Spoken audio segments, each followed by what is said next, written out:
अलैकुम वरहमतुल्लाहि वबरकातुह।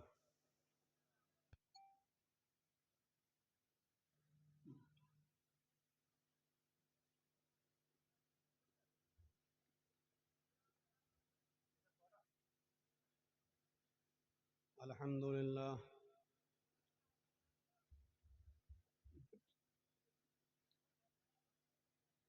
अल्हम्दुलिल्लाहि नहमदुहु व नस्तईनुहु व नस्तगफिरुह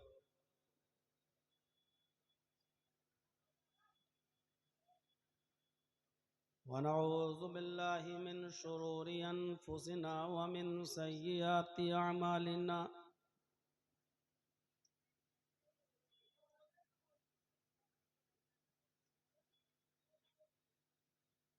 मन यहदिहिल्लाहु फला मुज़िल्ल लहु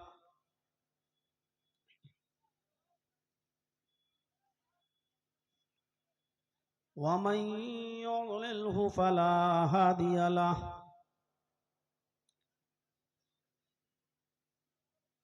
व अशहदु अल्ला इलाहा इल्लल्लाहु वहदहु ला शरीका लहु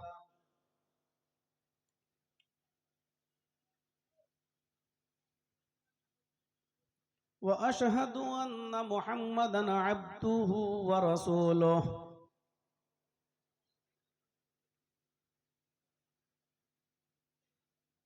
अम्मा बाद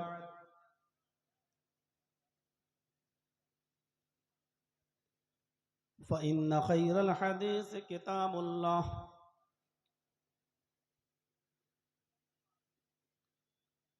व खैरल हदी हदी मुहम्मदिन सल्लल्लाहु अलैहि वसल्लम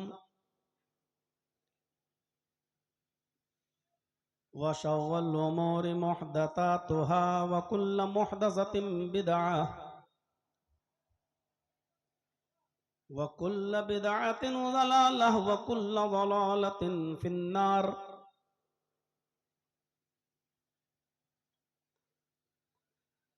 अऊज़ु बिल्लाहि मिनश शैतानिर रजीम। बिस्मिल्लाहिर रहमानिर रहीम। इक़रा बिस्मि रब्बिकल्लज़ी खलक़ खलक़ल इंसान मिन अलक़। इक़रा व रब्बुकल अकरमुल्लज़ी अल्लम बिल क़लम अल्लमल इंसान मा लम यअलम। वक़ाल अन्नबिय्यु सल्लल्लाहु अलैहि वसल्लम खैरुकुम मन तअल्लमल क़ुरआन व अल्लमह। रब्बि इश्रह ली सदरी व यस्सिर ली अमरी वहलुल उक़दतम मिन लिसानी यफ़क़हू क़ौली। स्टेज पर तशरीफ़ फरमा मुअज़्ज़ज़ व मुअक्कर उलमाए किराम और बरहेट के इस आलीशान जामिया के अराकीन व मिंबरान,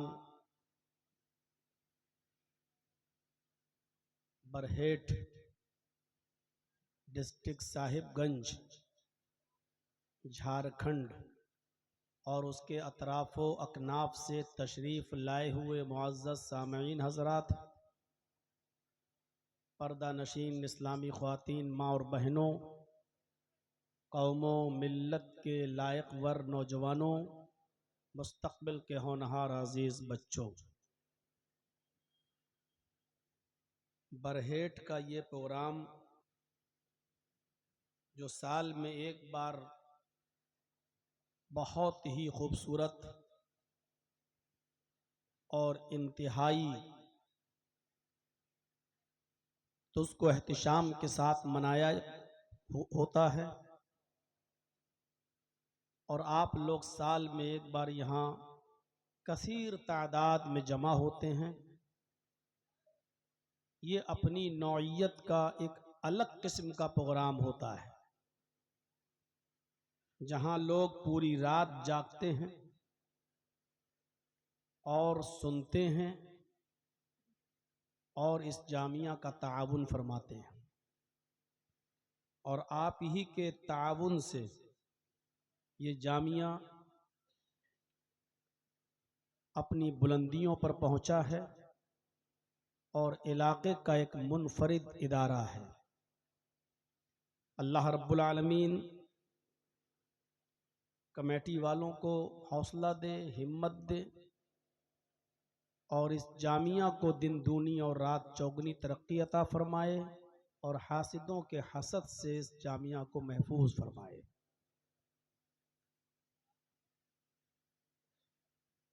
इल्म दुनिया का सबसे अजीम तोहफा है। नबी अकरम सल्लल्लाहु अलैहि वसल्लम ने फरमाया,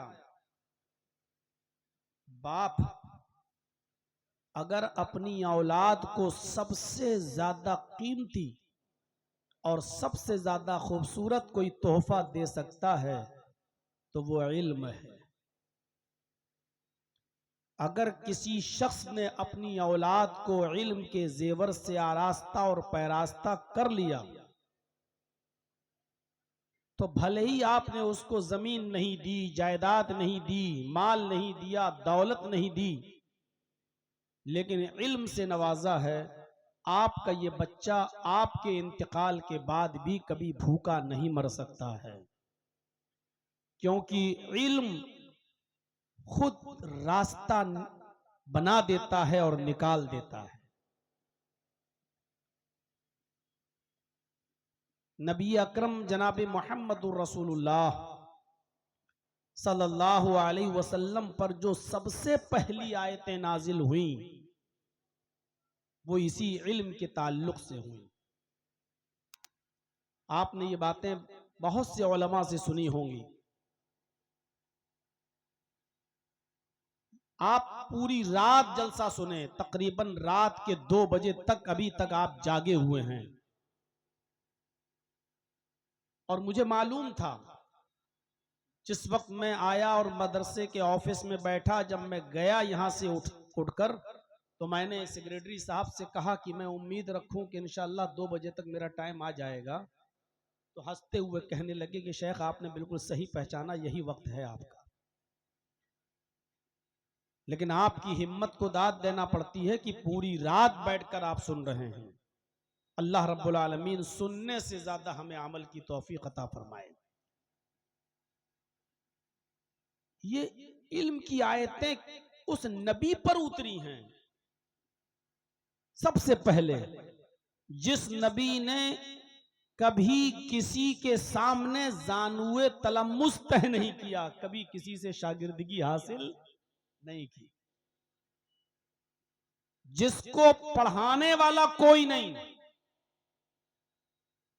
गौर कीजिए, जो खुद लिखना और पढ़ना नहीं जानता था, उस नबी पर सबसे पहले आयतें नाजिल हो रही हैं। तो इक़रा बिस्म रब्बिकल लज़ी खलक़।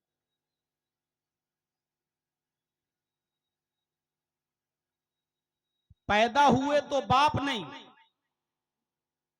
आंखें जब आपने खोली इस दुनिया में आने के बाद तो आपका के बाप नहीं थे। 2 महीना पहले आपकी पैदाइश से इंतकाल कर गए। आपकी मां आपको अपने नाना के यहां, अपने मायके नबी के ननियाल में लेकर गई जब आपकी उम्र 6 साल की थी। मक्के से यसरफ की तरफ, मदीने की तरफ गई और 1 महीने वो अपने घर पे रुकी, और फिर वहां से लौटकर जब वापस आ रही थी मक्के की तरफ अपने मायके से, तो रास्ते में एक मकाम पड़ता था जिसका नाम था मकाम अबवा। वहीं पर मोहम्मदुर रसूलुल्लाह के बाप की कब्र। मां ने सोचा क्यों ना मैं अपने शौहर की कब्र देख लूं, और क्यों ना मैं अपने बेटे को उसके बाप की कब्र दिखाऊं कि बेटा ये तुम्हारे बाप की कब्र है। आमीना अपने शौहर की कब्र पर मोहम्मद इब्ने अब्दुल्लाह को लेकर गई, सीरत निगारों ने लिखा है, और मैं जिसके हवाले से वाक़या नकल कर रहा हूं वो है ज़ादुल मआद अल्लामा इब्न क़य्यिम अल-जौज़ी रहमतुल्लाह अलैह की, कि बेटे को कब्र दिखाई कि अब ये है तुम्हारे अब्बू की कब्र, और उसी जगह पर अपने शौहर की याद उनको सताई, और इतनी याद आई कि वो रोने लगी, और रोते रोते गशी तारी हुई तो जमीन पर गिर गईं, और जब जमीन पर गिरी तो उसी जगह पर उनका इंतकाल। पैदा हुए तो बाप को नहीं देखा, 6 साल की उम्र थी, बाप की कब्र को देख रहे थे कि मां भी वहीं चल बसी। अब ना बाप रहा इस दुनिया में, ना मां रही। और मोहम्मद इब्न अब्दुल्लाह की परवरिश करते हैं उनके दादा अब्दुल मुत्तलिब। 2 साल तक उन्होंने पाला, और जब मोहम्मद इब्न अब्दुल्लाह की उम्र हुई 8 साल तो दादा भी इस दुनिया से चल बसे। दादा का भी इंतकाल हो चुका। गौर कीजिए, पैदा हुए तो बाप नहीं, 6 साल की उम्र में मां चली गई, 8 साल के हुए तो दादा भी छोड़कर चले गए। अब 8 साल के बाद चाचा ने, अबू तालिब ने संभाला, और ये लंबी मुद्दत तक परवरिश करते रहे, यहां तक कि मोहम्मद इब्न अब्दुल्लाह की उम्र 25 साल की हो गई। हजरत खदीजा का माल ले जाकर मुल्क शाम जाया करते थे, तिजारत किया करते थे, बिजनेस किया करते थे, और जो कुछ भी प्रॉफिट होती थी खदीजा को दे दिया करते थे। और खदीजा ने मोहम्मद इब्न अब्दुल्लाह की ये ईमानदारी और अमानतदारी देखी तो हजरत खदीजा रजी अल्लाह ताला अन्हा ने खुद निकाह का पैगाम मोहम्मदुर रसूलुल्लाह को भेजा। आपने अपने चचा अबू तालिब से मशवरा किया, और बिलाखिर 40 साल की हजरत खदीजा के साथ निकाह तय पाया, और वो निकाह हुआ। अबू तालिब ने निकाह कराया और घर पे आए, और फिर 25 साल से लेकर 40 साल तक हजरत खदीजा के साथ बहुत ही अच्छी तरीके से अज़दवाजी जिंदगी में बंधे रहे। हजरत खदीजा की उम्र हो गई 55 साल, और मोहम्मदुर रसूलुल्लाह की उम्र हो गई 40 साल। आप गौर करो, 40 साल के बाद आपकी का मिजाज तन्हाई की तरफ हो गया। आप कई कई दिन का खाना ले जाया करते थे, और गारे हिरा में पहुंच जाया करते थे। वो गारे हिरा, आज भी जो लोग हज करने या उमरा करने जाते हैं तो जबले नूर की तरफ भी जाते हैं, देखने जाते हैं कि गारे हिरा कहां है। बहुत ऊंचाई पर गारे हिरा है।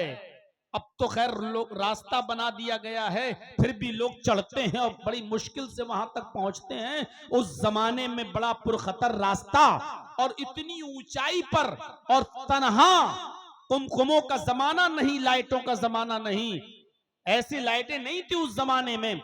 और कई कई दिन का खाना ले जाकर मोहम्मदुर रसूलुल्लाह सल्लल्लाहु अलैहि वसल्लम तन्हाई इख्तियार करते थे, उसी गारे हिरा में जाया करते थे और इबादत में मसरूफ रहते थे। अचानक एक दिन इंसानी शक्ल में जिब्राइल अमीन पहुंचते हैं। अब पढ़िए बुखारी किताब बदिल वही, यहां से जरा बुखारी की किताब बदिल वही के चैप्टर पर नजर डालें, उस मंजर की तरफ चलें। रमजान की ताक रात थी, और उसी रात के अंदर जिब्राइल इंसानी शक्ल में आए और गारे हिरा में दाखिल हुए। मोहम्मद इब्न अब्दुल्ला के पास बैठ गए, और बैठते ही उनसे कहने लगे, इकरा या मोहम्मद, आए मोहम्मद पढ़ो। सवाल देखिए, इकरा या मोहम्मद, आए मोहम्मद पढ़ो। किससे कहा जा रहा पढ़ो? जिसको किसी ने पढ़ाया नहीं। किससे कहा जा रहा पढ़ो? जिसने किसी के सामने जान हुए तलम्मुस तह नहीं किया। किससे कहा जा रहा पढ़ो? जिसके बाप नहीं थे, मां ने पढ़ाया नहीं, दादा ने पढ़ाया नहीं, चाचा ने परवरिश की लेकिन पढ़ाया नहीं। उम्मी, जैसे मां के पेट से कोई बच्चा पैदा होता है, जैसे वो पढ़ना लिखना नहीं जानता, बिल्कुल वैसी उससे कहा जा रहा है पढ़ो, इक़रा या मोहम्मद, आए मोहम्मद पढ़ो। तो जाहिर बात है अगर जर्जीस को किसी ने पढ़ाया ना हो तो जर्जीस क्या कहेगा, अरे भाई हमसे कह रहे हो पढ़ो, मैं क्या पढ़ूं, मैं तो पढ़ना नहीं जानता, मैं पढ़ा लिखा नहीं हूं। यही जवाब दिया मोहम्मद रसूलुल्लाह सल्लल्लाहु अलैहि वसल्लम ने, तुम मुझसे कह रहे हो पढ़ो, मा अना बिकारी, देखिए बुखारी किताबो बदिल वही, मा अना बिकारी, मैं पढ़ा हुआ नहीं हूं, मैं क्या पढ़ूं, मैं पढ़ना नहीं जानता, मैं पढ़ा हुआ नहीं हूं। हजरत जिब्राइल ने मोहम्मद रसूलुल्लाह को, जो अबी इब्ने अब्दुल्लाह हैं, पकड़ा, सीने से लगाया और कस के दबाया। जैसे बहुत दिनों के बाद कोई आपसे मिले तो आप मोहब्बत में उसको सीने से लगा के दबाते हैं, अरे यार कहाँ थे इतने दिनों से, भूल गए मुझे। जिब्राइल अमीन ने दबाया, खींचा, सीने से लगाया और इतनी जोर से दबाया कि अल्लाह के नबी फरमाते हैं लक़द खशीतु अला नफ्सी, मुझे ये डर लगा कि कहीं मेरी जान न चली जाए। लक़द खशीतु अला नफ्सी, मुझे अपनी जान का खतरा महसूस हुआ कि कहीं मेरी जान न चली जाए। और उसके बाद फिर छोड़ दिया, और छोड़ने के बाद कहा इक़रा या मोहम्मद, आए मोहम्मद पढ़ो। फिर वही सवाल, पढ़ो। तलबा जानते हैं, असातिज़ा जानते हैं, जामिया है, बुखारी का दर्स होता है यहां। मेरे भाइयों, कहा इक़रा या मोहम्मद, दोबारा पढ़ो ए मोहम्मद। अल्लाह के नबी ने फिर वही जवाब दिया, माना बिकारी, मुझसे पढ़ने के लिए कहने वाले, मैं पढ़ना नहीं जानता। दोबारा पकड़ा, सीने से दबा लगाया और जोर से दबाया। अल्लाह के नबी फरमाते मेरी वही कैफियत थी, ऐसा लगा कि कहीं मेरी जान न चली जाए। उसके बाद छोड़ा, और छोड़ने के बाद फिर कहा इक़रा या मोहम्मद, आए मोहम्मद पढ़ो। मैंने फिर वही जवाब दिया, माना बिकारी, मैं पढ़ना नहीं जानता। मैं पैदा हुआ तो बाप नहीं, 6 साल का हुआ तो माँ भी छोड़कर चली गई, 8 साल का हुआ तो दादा भी छोड़ के चला गया, मुझे किसी ने पढ़ाया ही नहीं, मैं क्या पढ़ूं, मैं पढ़ना नहीं जानता। बाज़ रिवायतों में आता है कि अल्लाह के नबी ने जिब्राइल से कहा, तुम मुझे बार बार पढ़ने के लिए कह रहे हो, पढ़ो पढ़ो, माज़ा क़रऊ, तुम ही बताओ कि मैं क्या पढ़ूं।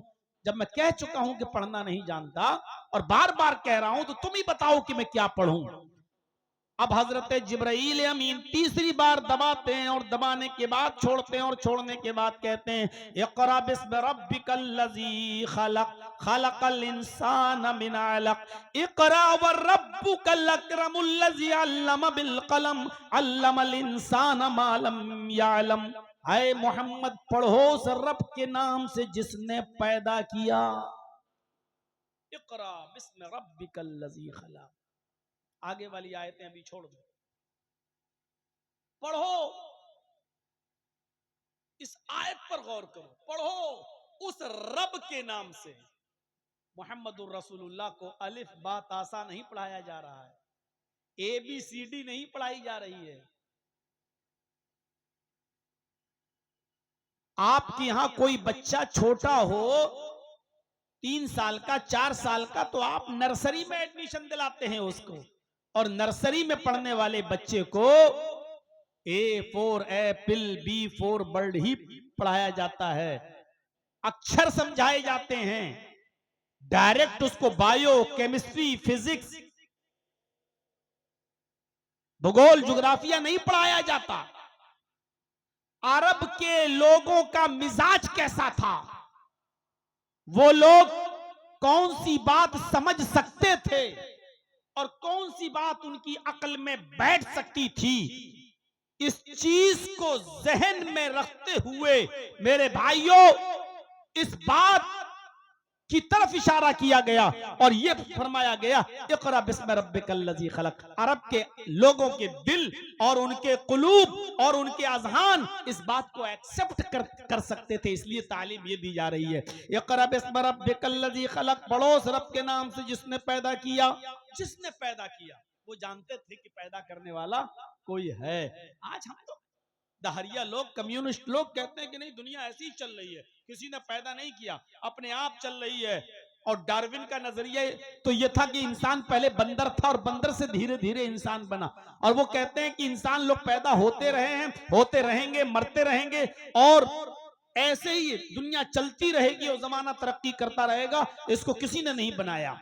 ये अधर्मी लोग, पापी लोग और नास्तिक लोग ये अकीदा रखते हैं। मेरे भाइयों, अरब के काफिरों का भी अकीदा नहीं था। वो जानते थे कि पैदा करने वाला कोई है, इसलिए तालीम इसकी दी जा रही है कि पढ़ो उस रब के नाम से जिसने पैदा किया। इक़रा बिस्मि रब्बिकल लज़ी खलक़, पढ़ो उस रब के नाम से जिसने पैदा किया। क्योंकि अरब के लोग जानते थे एक छोटी सी सुई और एक माचिस की डिब्बी, माचिस का खोखला भी, मैच बॉक्स का खोखला भी, ऊपर की डिब्बी भी बगैर किसी बनाने वाले के वजूद में नहीं आ सकती है।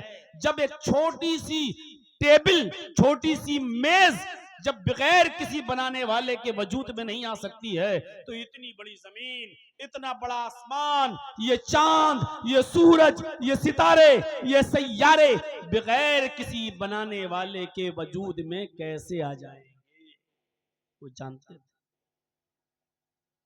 ये तो आज साइंस ने तरक्की की है, आज पता चला है?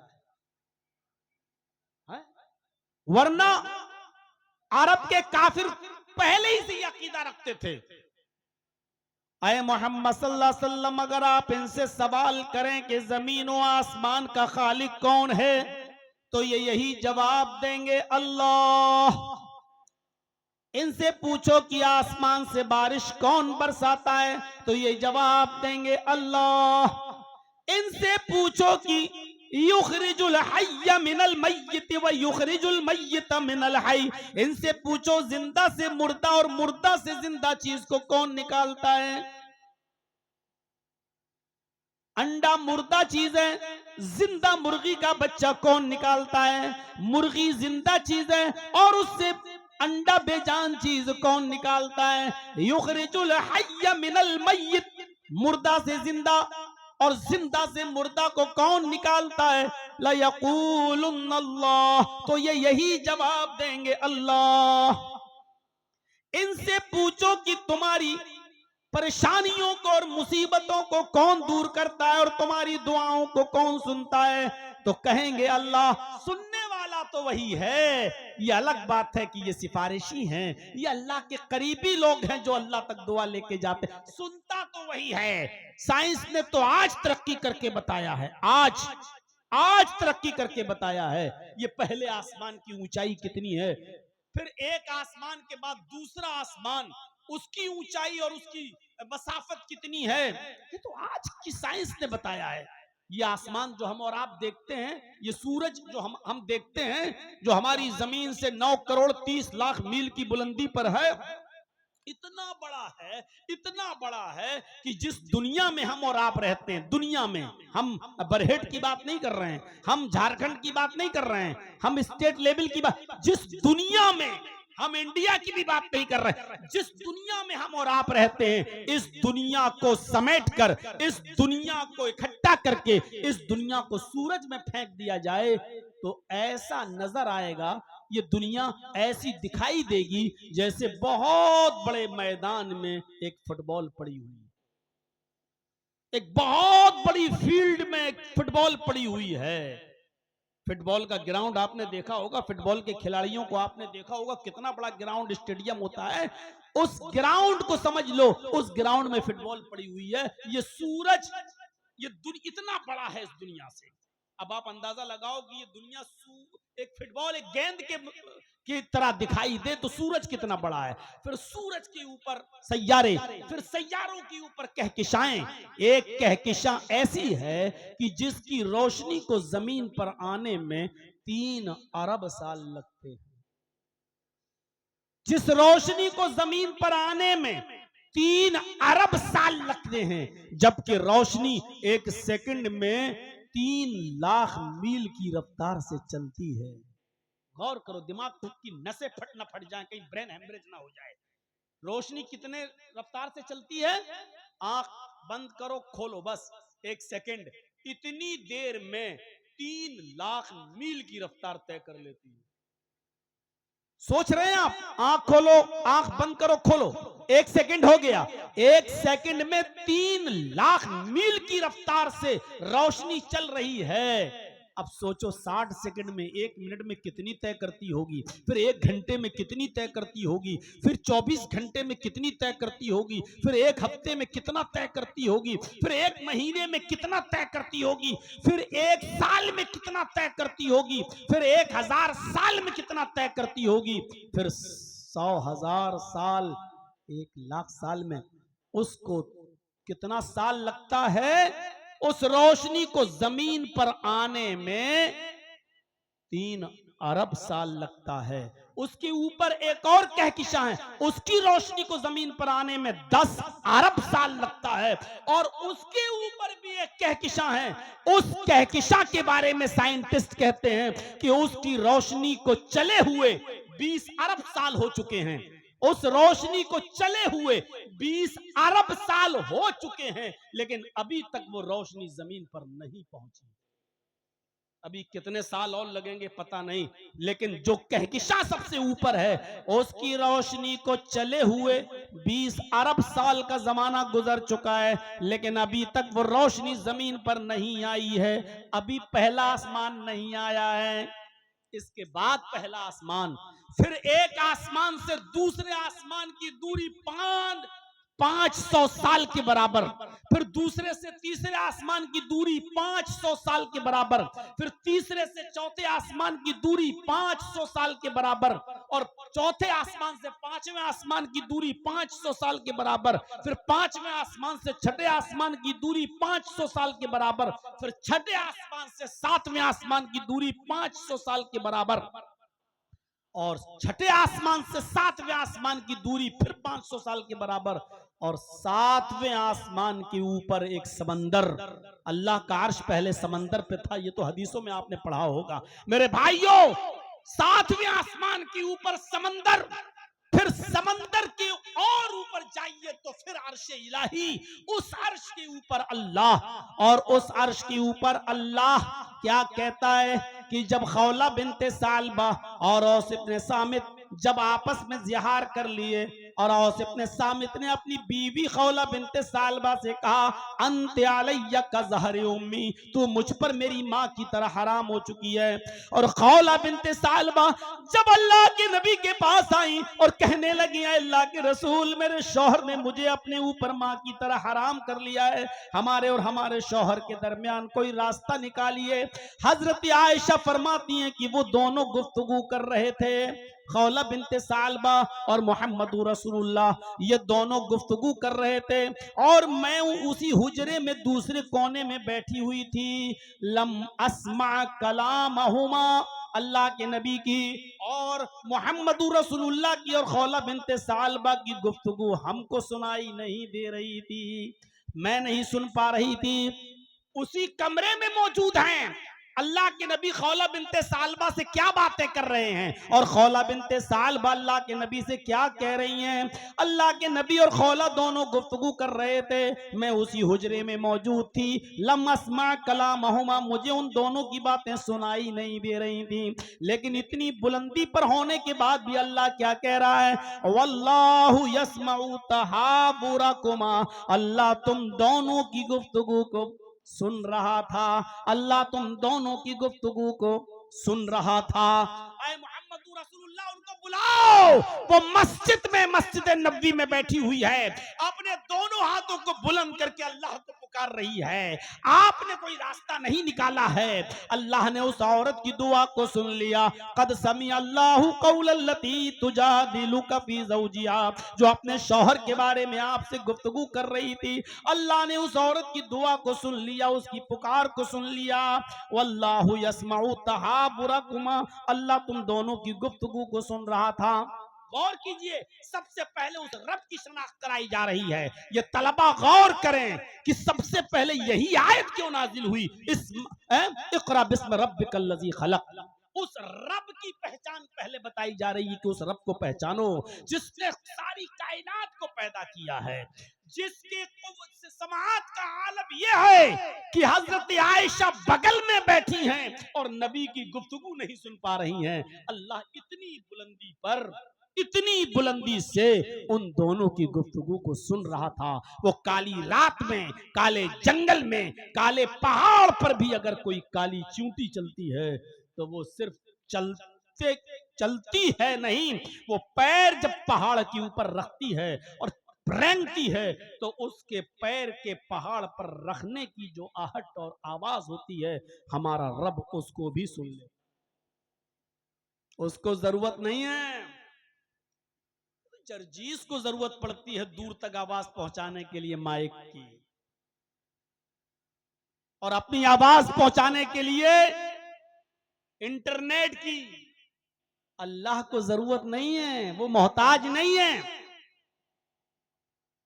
वो किसी भी वसीले का मोहताज नहीं है, वो डायरेक्ट सुनता है और खुद सुनता है। हजरत आयशा नबी की बीबी वो कह रही है लम अस्मा कलामहुमा, वो दोनों क्या बातें कर रहे थे हमको सुनाई नहीं दे रहा था, और अल्लाह कह रहा है वल्लाहु यस्माउ तहावुरकुमा, अल्लाह तुम दोनों की गुफ्तगू को सुन रहा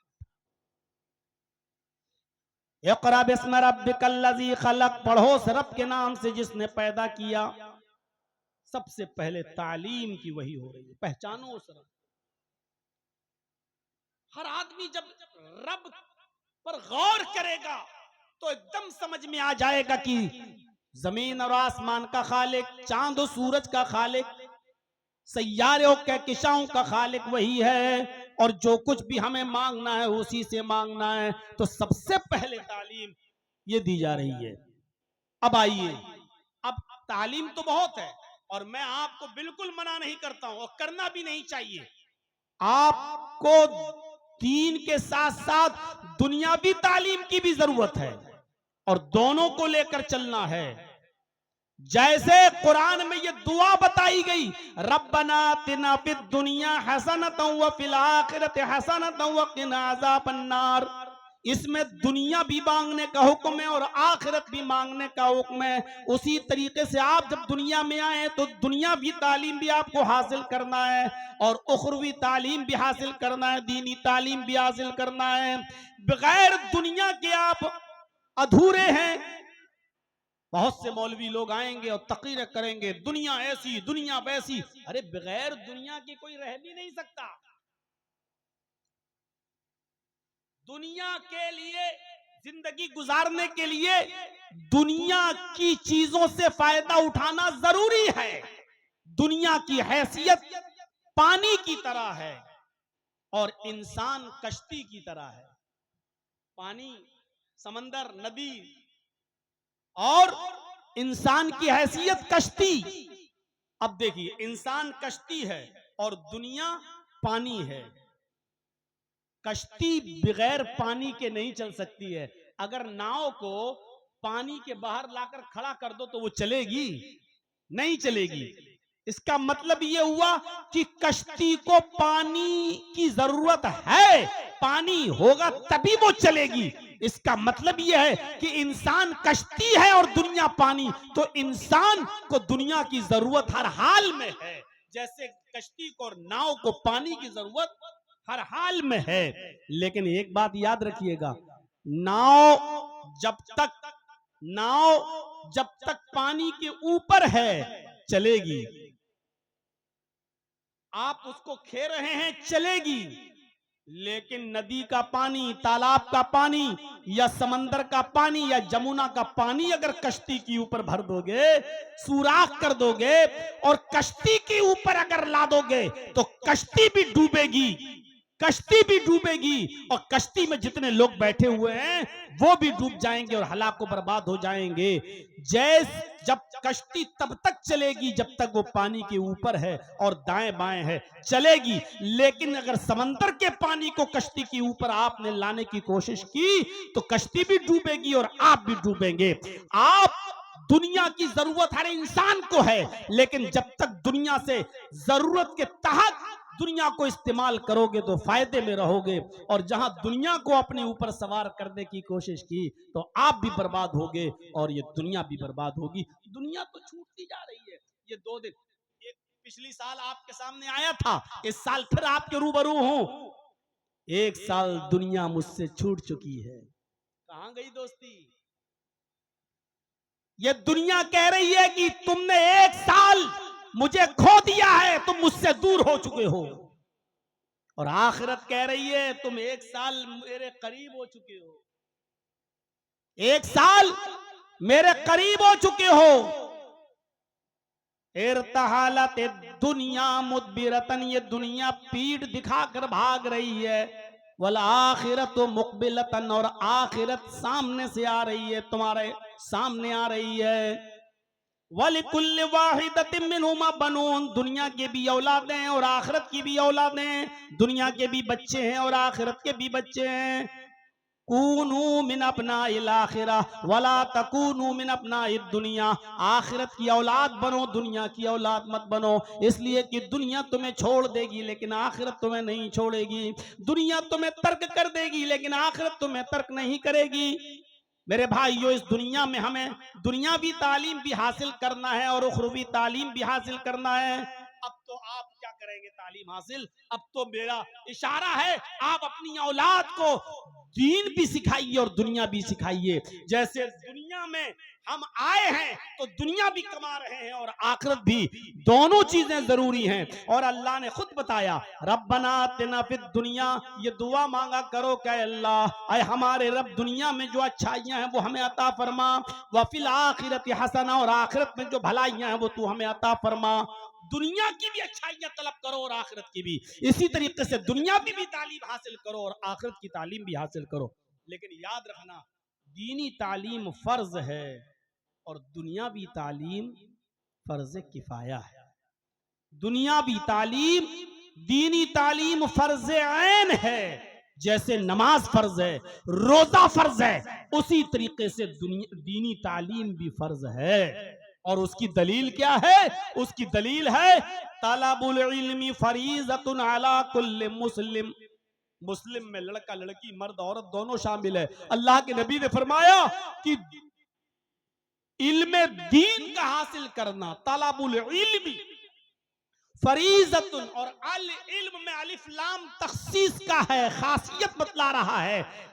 इल्म दीन, खास इल्म दीन का हासिल करना ये फर्ज है हर मुसलमान पर, चाहे वो मर्द हो या औरत हो। तलबुल इल्मी फरीज़तुन अला कुल्लि मुस्लिम, इल्म दीन का हासिल करना फर्ज है हर मुसलमान पर, चाहे वो लड़का हो या लड़की। और दुनिया का इल्म ये फर्ज किफाया है, हासिल तो करो। आजकल जरूरत है मेरे भाइयों एडवोकेट्स की जो हमारे यहाँ हो, आजकल जरूरत है इंजीनियरों की जो हमारे यहाँ हो, आजकल जरूरत है आईपीएस अधिकारियों की जो हम में से हो। आजकल जरूरत है कि हम दुनियावी तालीम में भी आगे रहें लेकिन दीन को फरामोश ना करें। और मौजूदा जमाने में अगर दीनी तालीम हासिल करना बहुत मुश्किल हो रहा है तो कम से कम इतनी तो दीनी तालीम हासिल कर लो कि आप कोई न मिले तो अपने बेटे का निकाह पढ़ा सको, और कोई न मिले तो अपने बाप का नमाज जनाजा पढ़ा सको, और अपने बाप की कब्र पर जाकर जिसने जिंदगी भर तुम्हें पाल पोस के बड़ा किया उसकी कब्र पर जाकर ये दुआ कर सको कि अल्लाह मगफिर लहू वरहमहू वआफिही वअफु अन्हु वअकरिम नुज़ुलहू ववस्सिअ मुदखलहू वग्सिलहू बिल माई वस्सल्जी वल बरद। ये दुआ पढ़ सको कि अल्लाह ये मेरा बाप है, तेरी रहमत का मोहताज है, तेरे इस कब्र के अंदर मौजूद है, तू इसको बख्श दे, अल्लाह इसकी मग़फ़िरत फरमा, अल्लाह मेरे बाप पर रहम फरमा, और अल्लाह इनकी बेहतरीन मेहमान नवाजी फरमा, अल्लाह इनकी कब्र को कुशादा फरमा। कम से कम आप इतना तो इल्म हासिल करें कि अपनी औलाद को बता सकें कि क्या है। मेरे भाइयों, दीनी तालीम दुनिया सबसे बेहतर कुरान की तालीम हासिल करना है।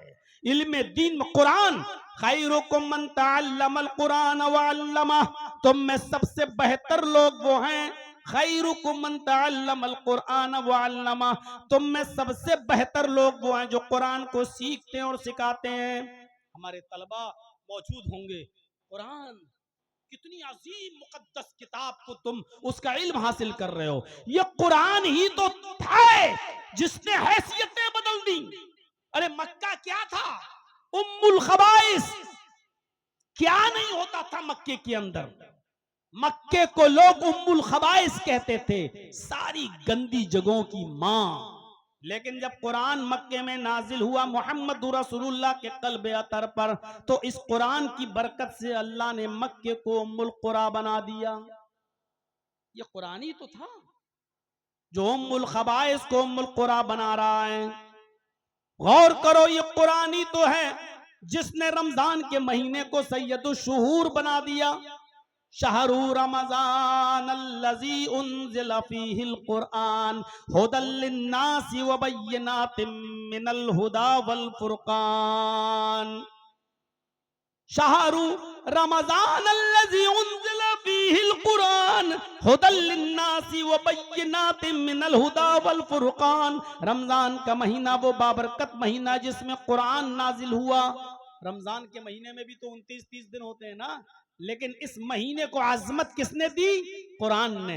रमजान को तमाम महीनों का सरदार किसने बनाया? कुरान ने। अगर कुरान रमजान के महीने में नाजिल नहीं हुआ होता तो रमजान की वो हैसियत नहीं होती। रमजान को तमाम महीनों का सरदार किसने बनाया? कुरान ने। ये है कुरान की अजमत। अच्छा, रमजान के महीने में भी एक रात आती है जिसको हम शब कद्र बोलते हैं, जिस रात में कुरान नाजिल हुआ। उस एक रात, जिस रात में कुरान नाजिल हुआ, जानते हो अल्लाह ताला ने उस रात के मकाम और मर्तबे को कितना बुलंद कर दिया है? इन्ना अंज़लनाहु फी लैलतिल क़द्र वमा अदराका मा लैलतुल क़द्र लैलतुल क़द्रि खैरुम मिन अल्फि शहर। लैलतुल क़द्री खैरुम मिन अल्फि शहर। लैलतुल क़द्र का जाग लेना, लैलतुल क़द्र की इबादत कर लेना, इस कद्र वाली रात को जाग लेना, अल्लाह की इबादत कर लेना 1000 महीनों की इबादत से बेहतर है। 1000 महीनों की इबादत से बेहतर है। 1000 महीने। जाओ आप मल्टीपल, आप जोड़ देख लीजिए और तकसीम कर लीजिए। आप 1000 महीने को 12 से 12 से आप देखिए और तकसीम करिए, भाग दीजिए।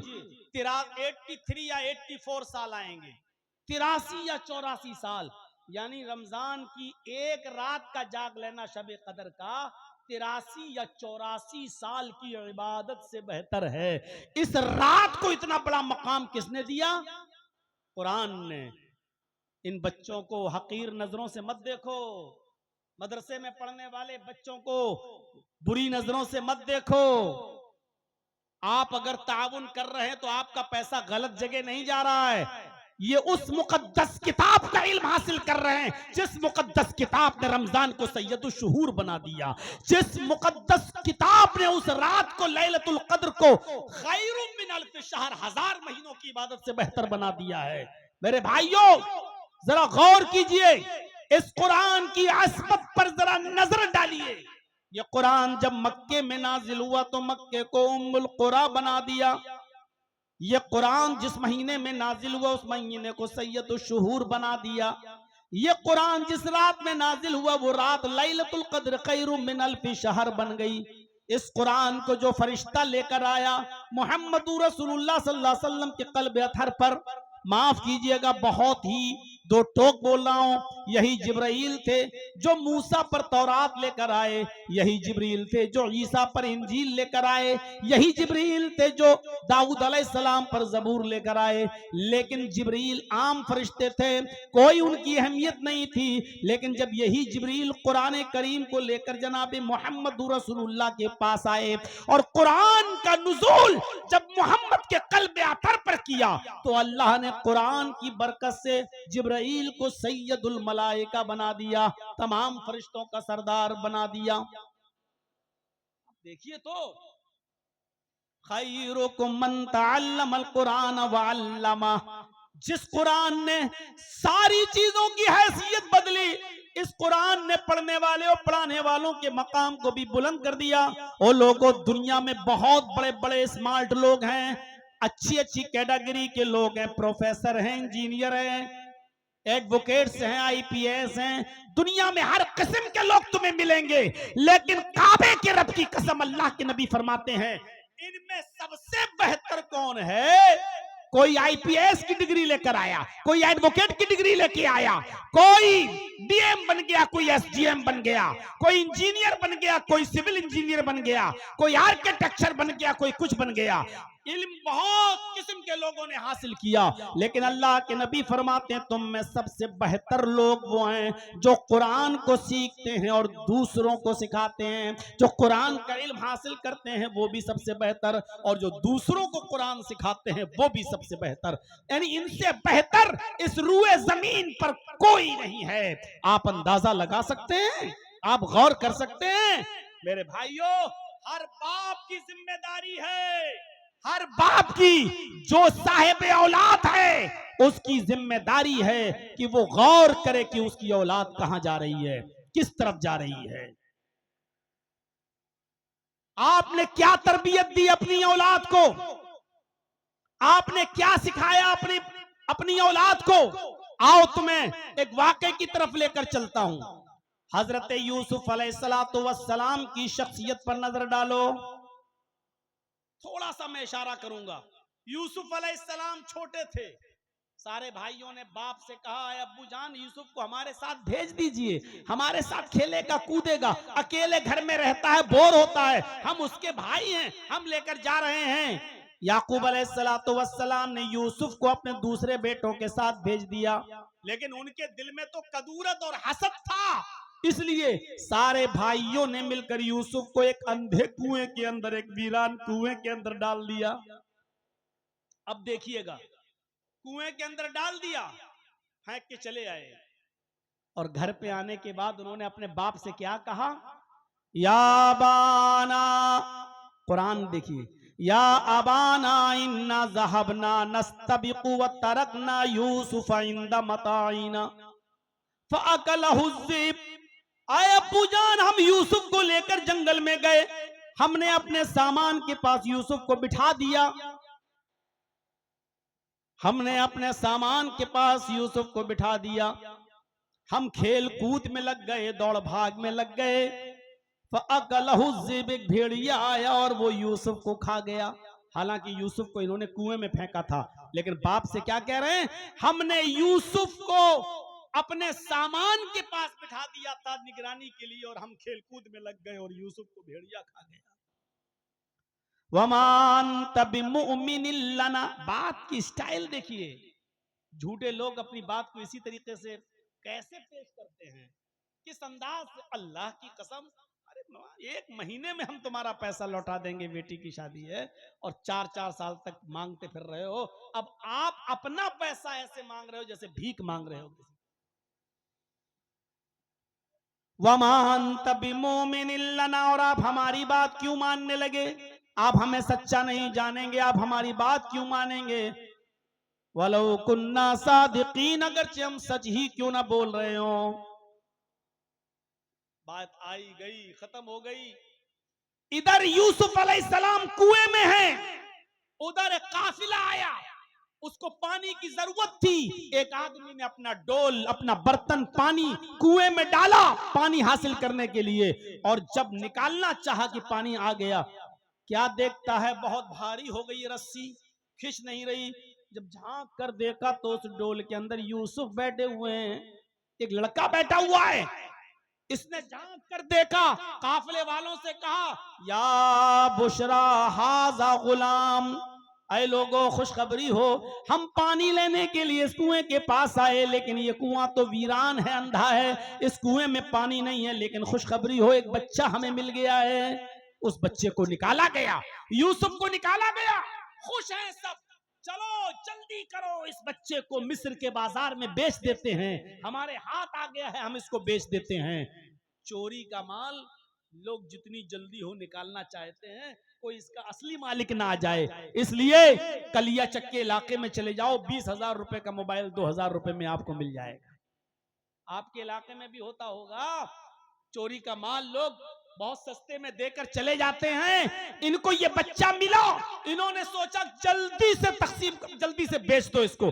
मिस्र के बाजार में गए, यूसुफ जैसा खूबसूरत बच्चा, यूसुफ जैसा खूबसूरत और हसीन और जमील लड़का कितने में बिका, आप ताज्जुब करेंगे कीमत, इतना खूबसूरत बच्चा। लेकिन वह शरऊहु बिसमनिन बख्सिन दराहिम मअदूदा, चंद खोटे सिक्कों में उन्होंने बेच दिया।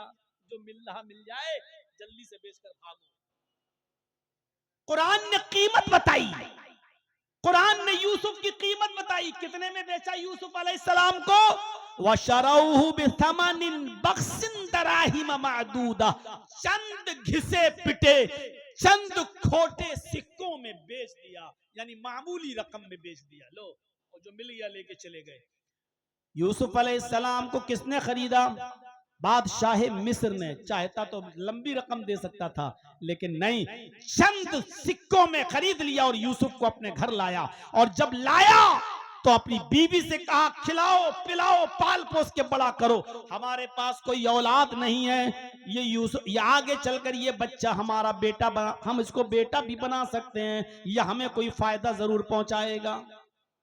इधर बादशाह मिस्र की बीवी उस बच्चे की देखरेख करने लगी, खिलाने पिलाने लगी, पाल पोस कर बड़ा करने लगी। और जब पाल पोस कर बड़ा कर दिया और यूसुफ जवान हो गए, बालिग हो गए, तो ये बादशाह मिस्र की बीवी का दिल ही यूसुफ के ऊपर आ गया। अब मंजर देखिए, यूसुफ अलैहिस्सलाम पर दिल आ गया, बहलाने लगी, फुसलाने लगी, अपने करीब लाने की कोशिश करने लगी। लेकिन यूसुफ अलैहिस्सलाम बचे रहे, बचे रहे। अब ये चर्चा औरतों में आम हो गया, पूरे मिस्र की औरतों में ये चर्चा हो गया। और औरतें कहने लगी, वाह, यूसुफ को देखो, बादशाह की बीवी को देखो, अजीजे मिस्र की बीवी अपने गुलाम को दिल दे बैठी, उसके साथ गलत काम करना चाहती है। औरतों में चर्चा हो गया। औरतों में चर्चा बहुत खतरनाक होता है और बहुत जल्दी होता है। अगर आपको किसी चीज को बहुत जल्दी फेमस कराना हो और किसी चीज को का बहुत जल्दी प्रचार कराना हो, तो एक दो औरतों को बता दीजिए, शाम तक पूरे मोहल्ले को खबर हो जाएगी। एक आदमी था बेचारा, उस शौहर, वो एक तरबूज काट के लाया, तरबूज, और उसने दुपट्टे में लपेट लिया। दुपट्टा जानते हैं ना, औरतें जो ओढ़ती हैं, उस दुपट्टे में लपेट लिया। तरबूज लाल था तो दुपट्टा लाल हो गया ऊपर से। अब वो जब घर में घुसा तो बीवी ने कहा, ए क्या है इसमें? उसने कहा, चुप रहो, मैं बताता हूं, चुप चुप चुप। वो गया और अंदर जाकर एक अलमारी में उसको रख दिया। बीवी कहती, क्या लेके आए हो तुम? उसने अपनी बीवी से कहा, सुनो, एक आदमी से दुश्मनी हो गई मेरी, मैंने उसकी गर्दन काटी है, उसमें एक आदमी का मर्डर करके आया हूं, उसकी गर्दन है, अभी दिन में फेंकने जाऊंगा तो पकड़ा जाऊंगा, रात होने दो, मैं इसको नदी में फेंक आऊंगा, अभी शोर मत करो, बस जाओ, तुम काम में लग जाओ। मार दिया हमने, एक आदमी का कत्ल कर दिया। ये क्या किया तुमने? तुम मेरी बीवी हो, कहना नहीं किसी से। नहीं, जोहर के बाद लाया था तरबूज, लपेटा था, लाल हुआ था दुपट्टा, अलमारी में रखा था, लेकिन मगरिब की अजान होते होते पुलिस घर पहुंच गई, छापा मारा, भीड़ लग गई लोगों की। ये आदमी कह रहा, क्या कर रहे हो भाई? कहा, नहीं, मुझे खबर मिली है तुमने किसी का मर्डर किया है। अरे साहब, मैं मर्डर करूंगा? आज तक मैं मुर्गी तो काट नहीं पाता हूं, आदमी को काटूंगा? क्या बात कर रहे हो? तो आदमी मुस्कुराते हुए कहता है कि आपको जो खबर लगी है साहब, वो सही लगी है, लेकिन मैं आपको इसकी हकीकत बताता हूं, आओ मेरे साथ। का क्या? अलमारी खोली, तरबूज निकाला, दुपट्टा हटाया, साहब ये तरबूज था। अब आप देख लीजिए मेरा पूरा घर, कहीं गर्दन नहीं मिलेगी। कहा, फिर ये क्यों किया?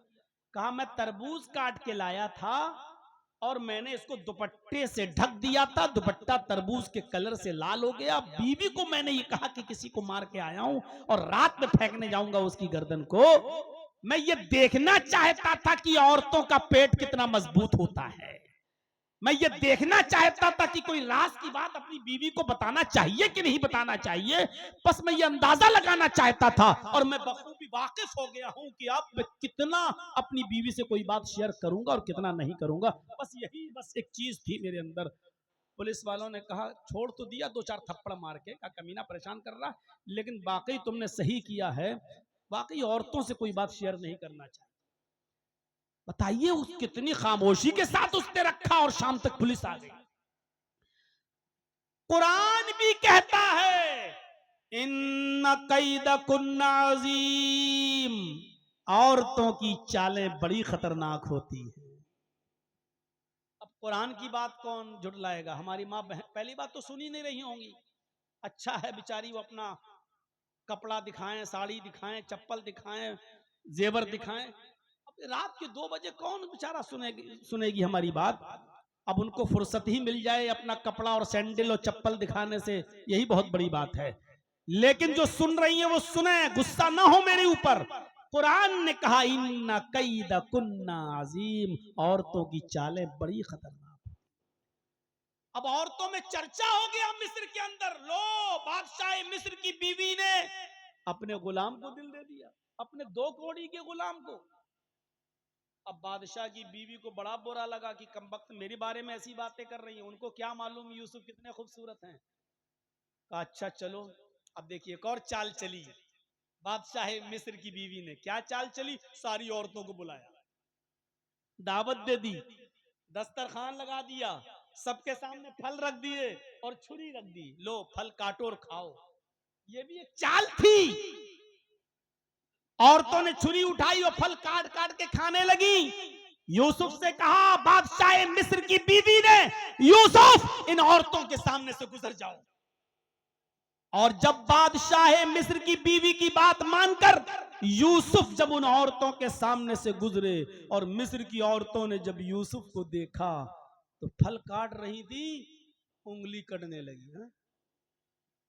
कभी कभी आप दीवार पे तेज सर मार दें तो उस वक्त आपको तकलीफ नहीं होगी, आधे घंटे के बाद दर्द होगा। उफ।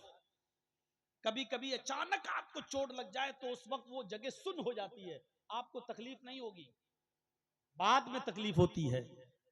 औरतों ने इधर यूसुफ को देखा तो उंगलियां काट दी, और ऐसे नहीं कटी नहीं, कुरान कहता कत्ताना दिया हुन्ना, उंगली कटी नहीं, टुकड़े टुकड़े हो गई, इधर से कटी, इधर से कटी, इधर से कटी, गिरने लगी।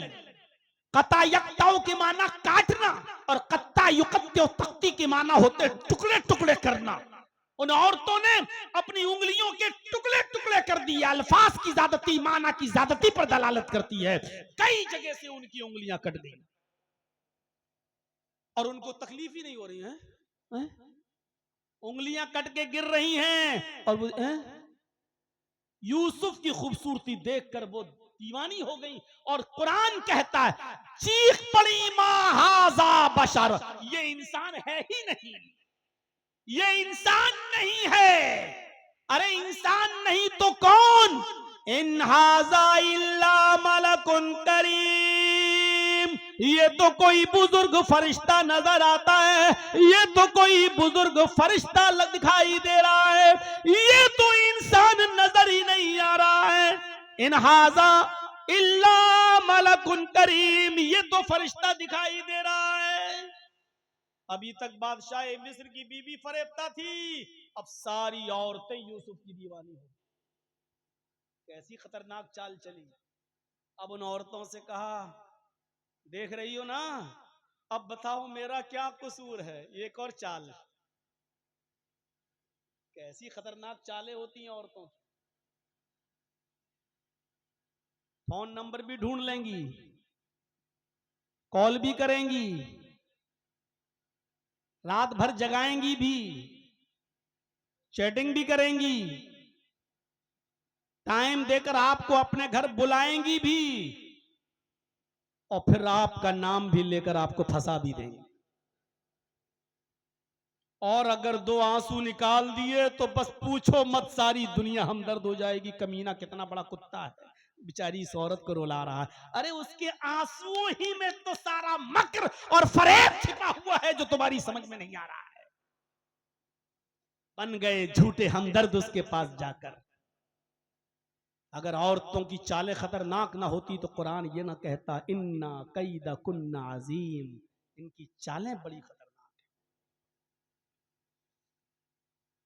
एक और चाल चली, बताओ ऐ मिस्र वालियों मेरा क्या कसूर है, खूबसूरत ही इतना है कि मेरा दिल आ गया।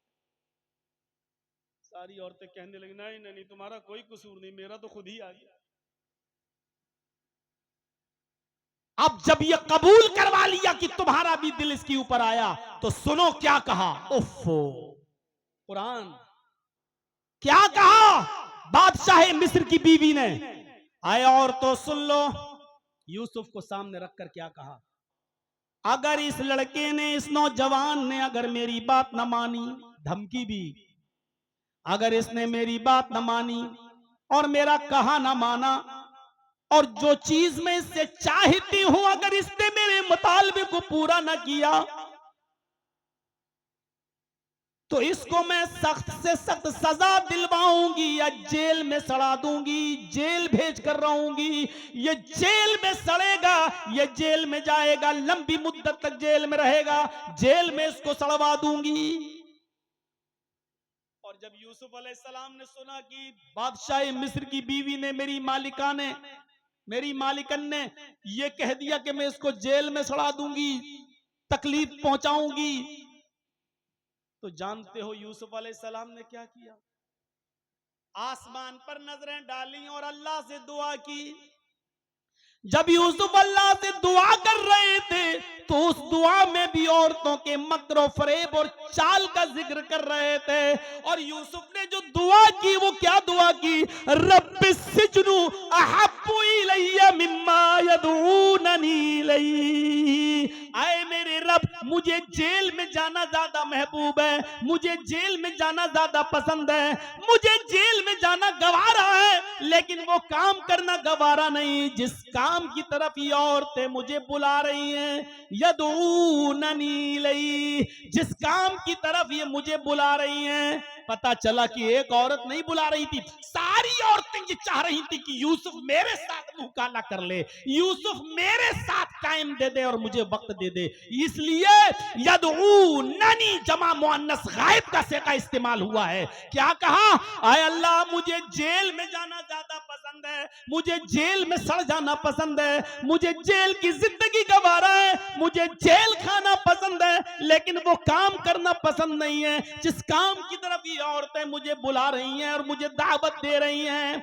इसके बाद जो दुआ की वो ये की, व इल्ला तसरिफ अन्नी कैदहुन्ना, आय अल्लाह इनकी चालों से बचाना तेरा काम है, आय अल्लाह इनके मकरो फरेब से बचाना तेरा काम है।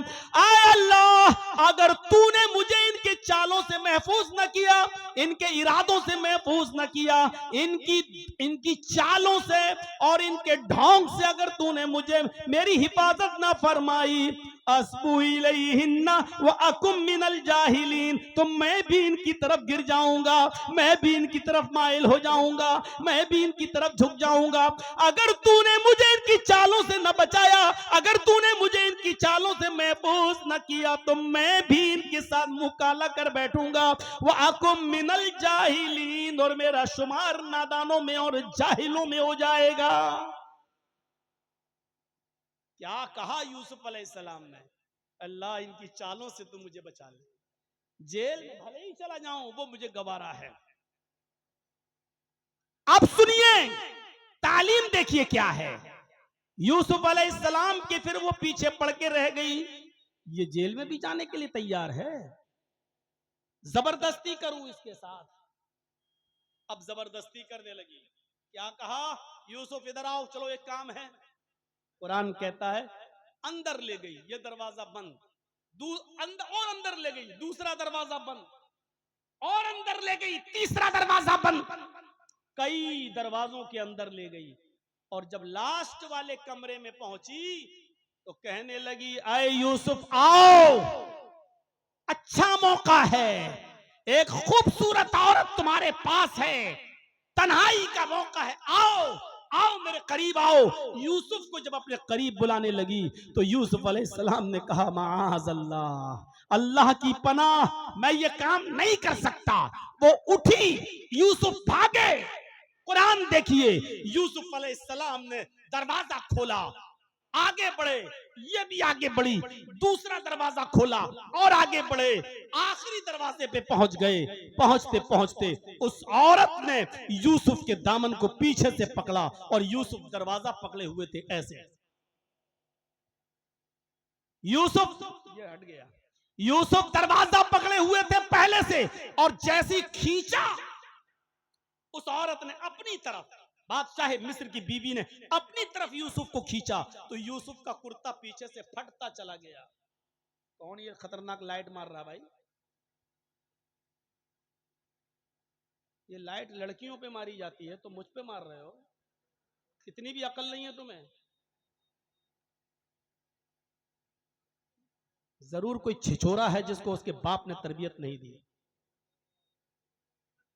मेरे भाइयों, जैसे ही खींचा यूसुफ जमीन पर गिरे, सामने दरवाजा खुल गया, क्योंकि यूसुफ दरवाजे को पकड़े हुए थे। उसने पीछे से खींचा, कुर्ता फटा, ऐसे गिरे, दरवाजा खुल गया, यूसुफ जमीन पर गिरे, सामने बादशाह खड़ा है। गौर करो, बादशाह, पीछे से कमीज फटी हुई। फौरन इस औरत ने जब देखा, तो देखने के बाद अपने शौहर को दरवाजे पर देखा, झट से वही चीज जो मैं पहले कह रहा था आपको, इन्न कैदकुन नाज़िम, बड़ी खतरनाक होती है इनकी चालें। तो यूसुफ अलैहिस्सलाम पर ही इल्जाम लगा दिया। देख रहे हैं आप, अंदर ले गई बादशाह मिस्र की बीवी, दरवाजे बंद किए बादशाह मिस्र की बीवी ने, यूसुफ को बुलाया बादशाह की बीवी ने, लेकिन जब पकड़ी गई चोरी, तो सामने बादशाह खड़ा है, और बादशाह मिस्र की बीवी कहती है, जो तुम्हारे अहल के साथ, बीवी के साथ गलत काम के इरादे से अंदर घुस जाए, कपड़े तक फट जाएं, ऐसे शख्स की सजा क्या होनी चाहिए? बिलाखिर उस यूसुफ अलैहिस्सलाम को तोड़ मरोड़ कर इल्जाम लगाकर जेल के अंदर भिजवा दिया। मुफस्सिरीन के अलग अलग अक़वाल हैं। कोई कहता है कि 10 साल यूसुफ जेल खाने में रहे, किसी मुफस्सिर ने लिखा है कि 7 साल जेल खाने में रहे, एक लंबी मुद्दत जेल खाने में रहे। ख्वाब की ताबीर बताई, मिस्र में जब कहत पड़ा, उस कहत की ताबीर बताई, तो बादशाह ने फिर इजाजत दी कि उसको जेल से निकालो, और वही जो ये ताबीर बता रहा है वही उसका हल भी बताएगा, और किसी भी तरीके से उनको मुल्क मिस्र का बादशाह बना दिया गया। अब आप सोचिए, बचपन से दूर, अपने बाप से दूर, बचपन में कुएं में फेंके गए, मिस्र के बाजार में बेचे गए, फिर बादशाह के घर आए, फिर जवान हुए, मुख्तलिफ मराहिल से गुजरे, 7 साल या 10 साल जेल की सलाखों में भी रहे, उसके बाद निकले और मुल्क मिस्र के बादशाह बन गए। और बादशाह बनने के बाद अपनी कमीज एक कासिद को देकर भेजा, फला बस्ती में चले जाओ, एक बूढ़ा आदमी होगा, उसका नाम याकूब होगा, ये कमीज उसको दे देना, और इतना कह देना उससे कि ये कमीज तुम पहचान लोगे, वो बूढ़ा आदमी इस कमीज को पहचान लेगा। एक कासिद को कमीज दी, अपनी कुर्ता दिया अपना, और उस कमीज को देकर कासिद के हाथ से भेजा। वो कासिद नहीं जानता था कि जिसके पास भेज रहे हैं यूसुफ, वो उनका बाप है। वो कासिद, वो एलची, वो दूत, वो मैसेंजर, वो पैगाम्बर जाता है और यूसुफ अलैहिस्सलाम की वो कमीज लेकर उस बस्ती में पहुंचता है, और पूछते पूछते याकूब को ढूंढ लेता है। याकूब अलैहिस्सलाम के पास जाकर कहता है, मुल्क मिस्र के बादशाह ने ये कमीज तुम्हें दी है, इस कमीज को देखो। उसने कहा, ये कमीज तुम्हें देंगे तो तुम पहचान लोगे ये कमीज किसकी है। याकूब अलैहिस्सलाम ने उस कमीज को अपनी नाक से सूंघा, उस कमीज को अपने मुंह तक ले गए और नाक से सूंघा, तो उस कमीज ने बता दिया, यानी सूंघते ही याकूब पहचान गए कि ये कमीज तो यूसुफ की है, मेरे बेटे की है, मेरी लख्त जिगर की है। तो याकूब अलैहिस्सलाम ने कहा, जिसने ये कमीज दी है उसका नाम यूसुफ है। जवाब दिया, हाँ। फरमाया, कई तरकता हूँ, आए कासिद, आए कमीज लाने वाले, तुमने उसको किस हाल में छोड़ा है, तुमने उसको किस हाल में छोड़ा है, यानी वो कहाँ है और किस हाल में है, क्या है उसका पसे मंजर। तो याकूब अलैहिस्सलाम ने जब ये पूछा, तो उस कासिद ने जवाब दिया, तफसीर इब्ने कसीर पढ़िए और मालिम तंजील देखिए। जब ये पूछा कि कई तरकता हूँ, तुमने उसको कहाँ देखा, किस हाल में छोड़ा, तो जवाब दिया कासिद ने, तरकतुहु मलिका मिस्र, हमने उसको मिस्र के बादशाह की हालत में छोड़ा है। यानी याकूब, इस वक्त वो शख्स बादशाह बनाए, हुक्मरान बनाए, मुल्क का मिस्र का बादशाह है। याकूब अलैहिस्सलाम ने सुना कि मेरा बेटा बादशाह है, मुल्क मिस्र का तख्त नशी है, बादशाह है। लेकिन ये सुनकर उनको खुशी नहीं हुई, रोने लगे और रोते हुए कहने लगे, ला असअलुकुम अन हाजा, मैं ये नहीं जानना चाहता कि यूसुफ बादशाह है या गुलाम, मैं ये नहीं जानना चाहता कि वो किस डिग्री पर है, कौन सी पोस्ट है उसके पास, मैं ये सब नहीं सुनना चाहता। बस मैं ये जानना चाहता हूं, मेरे पूछने का मतलब यह है, असअलुकुम अन अय्य दीन तरक्तहु, कि तुमने उसको छोड़ा तो उसका दीन क्या है। मुझे ये मत बताओ कि वो बादशाह है, चेयरमैन है, एमएलए है, एमपी है, क्या है, ये मुझे मत बताओ। असअलुकुम अन अय्य दीन तरक्तहु, मुझे ये बताओ कि उसको तुमने किस दीन पे छोड़ा है। कासिद ने कहा, हमने उसको जिस दीन पे छोड़ा है बस इतना जानता हूं, काला यशहदु अल्ला इलाहा इल्लल्लाह, बस वो ये कहता है कि अल्लाह के अलावा हमारा कोई माबूद नहीं। याकूब अलैहिस्सलाम कहते हैं, फिर मेरे बेटे की तरबियत ठीक हुई है। अगर वो अल्लाह को पहचान रहा है, अल्लाह को अपना माबूद समझ रहा है, तो कोई बात नहीं, उसकी तरबियत ठीक हुई है। इक़रा बिस्मि रब्बिकल लज़ी खलक़, इस तालीम से, जो दीनी तालीम है, इससे इंसान अपने रब को, दीनी तालीम को छोड़कर दूसरी तालीम हासिल करने वालों ने, मेरे भाइयों, जरिया माश की तरह किस तरीके से उसको इस्तेमाल किया है वो हमारे और आपके सामने मौजूद है। नजरें डालो, हलाल और हराम की कोई तमीज आज हमारी सोसाइटी के अंदर नहीं रही है। आज किसी को भी देख लो, बैंकों में कितना पैसा उसका जमा है, सूद बढ़ रहा है, उससे पूछो कि सेविंग अकाउंट है उसमें सूद बढ़ता है, तुम उसका क्या करते हो, या फिक्स डिपॉजिट तुम्हारी चल रही है उसका क्या करते हो। ये बताओ कि किस किस के पास क्रेडिट कार्ड है, और क्रेडिट कार्ड जब तुम बनवाते हो तो बताओ कभी अगर उसमें वक्त पर पैसा बैंक को नहीं दिया तो सूद देते हो या नहीं देते हो। तो मेरे भाइयों, आप गौर करें कि उसी नबी ने हमें रब की मार्फत देते हुए इस कमाई को हराम करार देते हुए फरमाया कि दिरहम रिबा याकुलुहु रजुलु व हुवा यालम, अगर कोई शख्स सूद का, ब्याज का एक दिरहम खा ले, एक दिरहम 1 रुपए से भी कम होता है, एक दिरहम अगर सूद का खा ले, अशद्दु मिन सित्तिन व सलासीन ज़नियतन, गोया कि उसने 36 मर्तबा जिना किया है।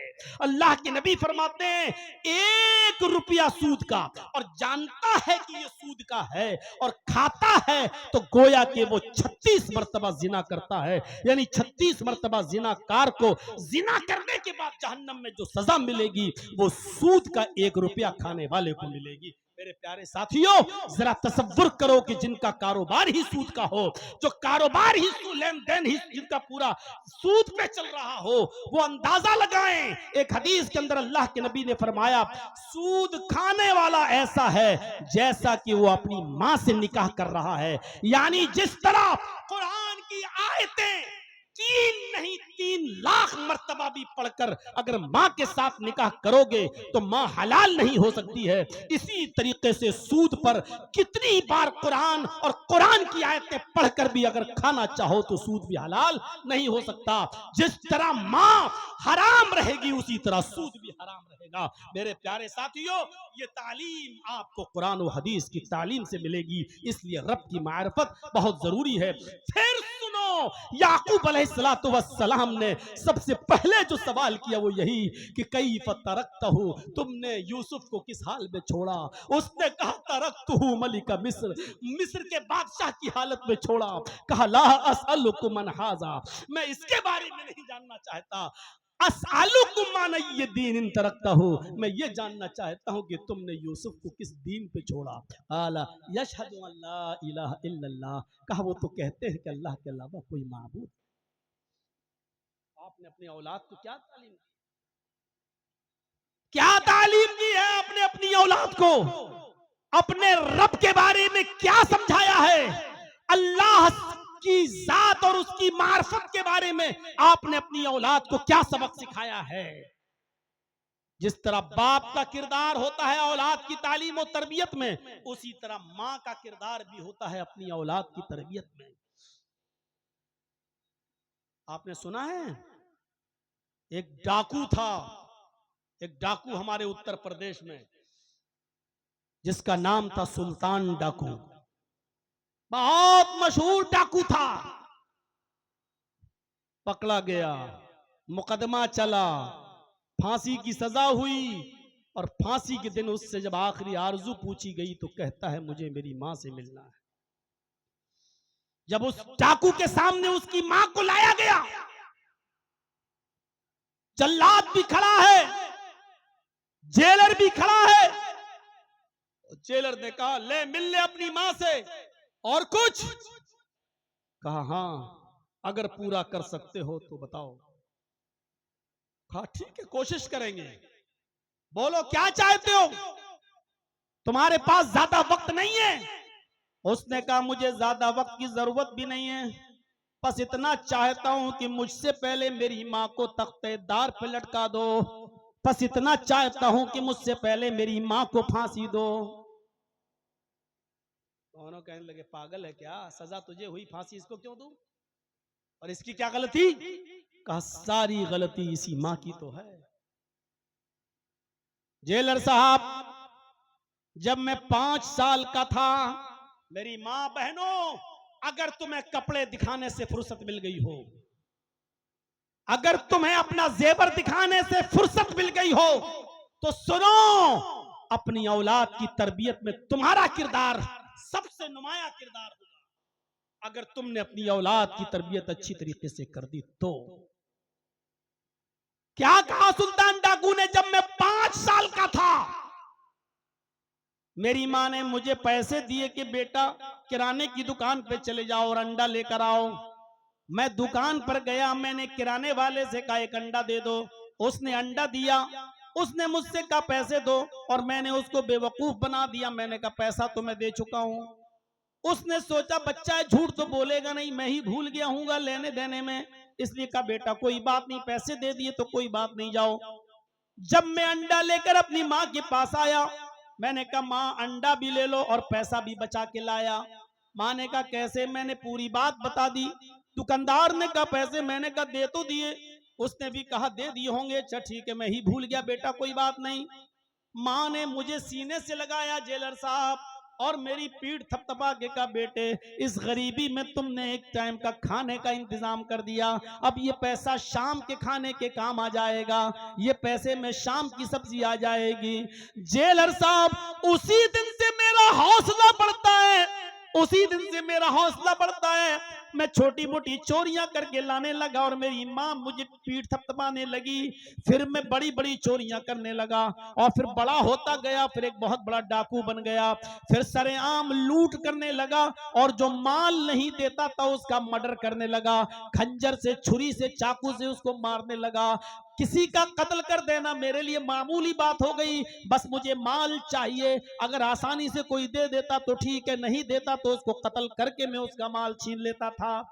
जेलर साहब मैं पकड़ा गया, मुकदमा चला और मुझे फांसी की सजा सुनाई गई, और आज मुझे फांसी दी जा रही है। अगर मेरी मां ने उसी वक्त जिस वक्त मैं अंडा लेकर आया था और पैसा मैंने अपनी मां के हाथ में दिया था, उसी वक्त अगर मेरी मां ने मेरे गाल पर एक थप्पड़ मारा होता और मुझे पकड़कर दुकानदार के पास ले गई होती और पैसा मेरे सामने दुकानदार को वापस करके कहा होता भाई मेरे बेटे से गलती हो गई है, मैंने इसको सजा दी, पैसा तुम्हें देकर नहीं आया था, ये लो पैसा, अगर उसी वक्त इसने मुझे थप्पड़ मारकर पैसा वापस कर दिया होता तो उस थप्पड़ के असर से मैं इतना बड़ा चोर और डाकू नहीं बनता। मुझे इस मंजिल तक और इस मकाम तक पहुंचाने वाली मेरी मां है, अगर मुझे फांसी दी जा रही है तो मुझे फांसी के तख्ते पर पहुंचाने वाली मां को जिंदा कैसे छोड़ा जा रहा है। मेरी माओ, मेरी बहनों, अगर तुमने मेरी बात सुनी है तो अंदाजा लगाओ एक औरत का किरदार क्या होता है, इसने अपनी बच्चे को कैसी तरबियत दी और बच्चा क्या बन गया। और इसके बरअक्स दूसरा वाकया आपके सामने आना चाहिए, शेख अब्दुल कादिर जिलानी बगदादी रहमतुल्लाह अलैह का, जिनको आज मुसलमानों का एक बहुत बड़ा तबका पीराने पीर कहता है। पीराने पीर बल्कि उनको दस्तगीर तक कह देता है। दस्तगीर जानते हो, दस्तगीर किसको कहते हैं? अल्लाह को गिरने से बचाने वाला। दस्तगीर। अल्लाह ताला के बारे में अकीदा है इनका कि वो आ रहा था, मुझे दिखा रहा था, छठा आसमान, सातवां आसमान, चौथा आसमान। अचानक अल्लाह का पैर फिसला, करीब था कि अल्लाह गिर जाए, करीब था कि अल्लाह गिर जाए। मैंने हाथ पकड़कर उनको खींच लिया। उस दिन से नाम पड़ गया अब्दुल कादिर दस्तगीर। अल्लाह फिसल गया, अल्लाह गिर गया, और अल्लाह को गिरने से बचाने वाले कौन थे? अब्दुल। जिनके अकीदे ये हों उनसे क्या तवक्को रखी जाएगी। अब्दुल कादिर जिलानी की उम्र जब 12 साल की थी तो ये काफिले वालों के साथ जा रहे थे। माँ ने 40 अशरफियां इनके कुर्ते के अस्तर में सिल दी और कहा, बेटे तुम जा तो रहे हो, इनके साथ रहना, अलग मत होना, और याद रखना हालात कितने भी खराब हों, कितने भी नाजुक हालात हों, कितनी भी बुरी कंडीशन हो, कैसे भी हालात हों, लेकिन बेटे झूठ कभी मत बोलना। चाहे कितने बुरे हालात पैदा हो जाएं, तुम झूठ मत बोलना, हमेशा सच बोलना, झूठ मत बोलना। ये नसीहत करके माँ ने अपने बेटे को, 12 साल के बच्चे को रुखसत कर दिया।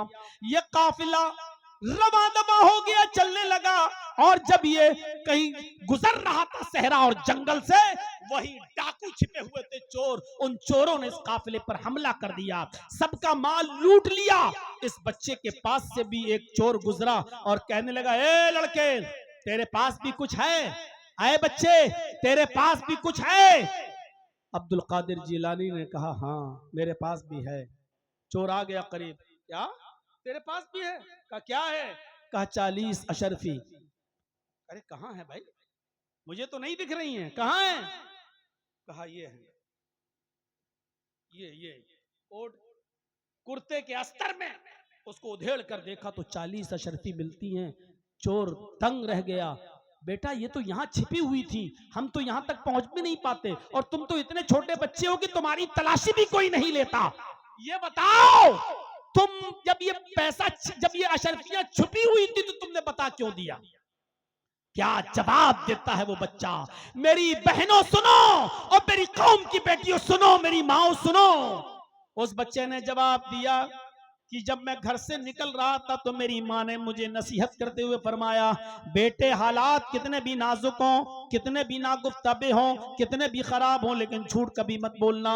जब तुमने मुझसे पूछा कि तुम्हारे पास भी कुछ है तो मैंने कह दिया हाँ। जब पूछा क्या है तो मैंने कहा 40 अशरफी।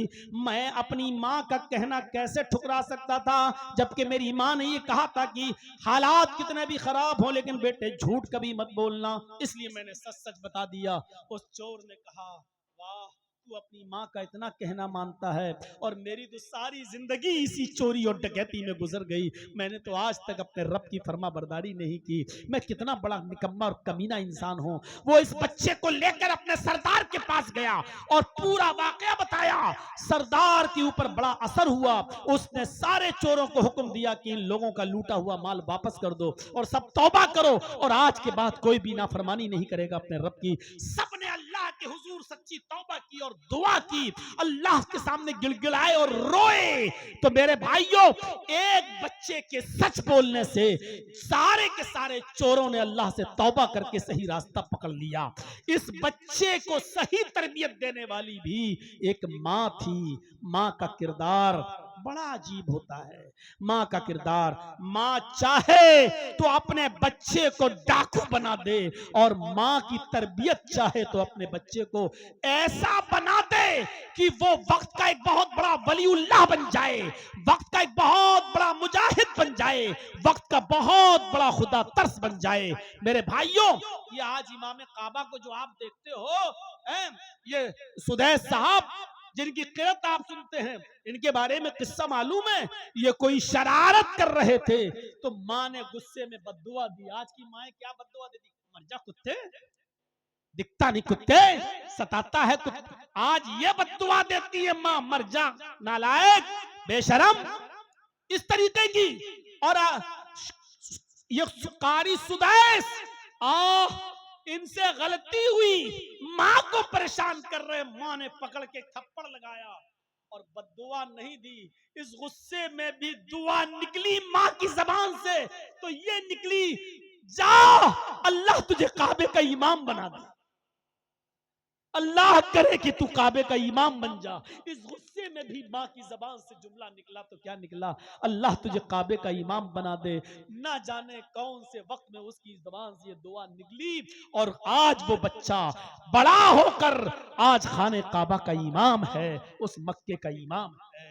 हमारी माँ बहनों सुनो, ये तरबियतें होती हैं माँ की अपनी औलाद के ताल्लुक से। आज हमारी तरबियत क्या है? आज हमारी तरबियत क्या है? अरे इब्ने रबिया का वाकया सुने हो? तारीख खतीब बगदादी पढ़िए, खतीब बगदादी नकल करते हैं।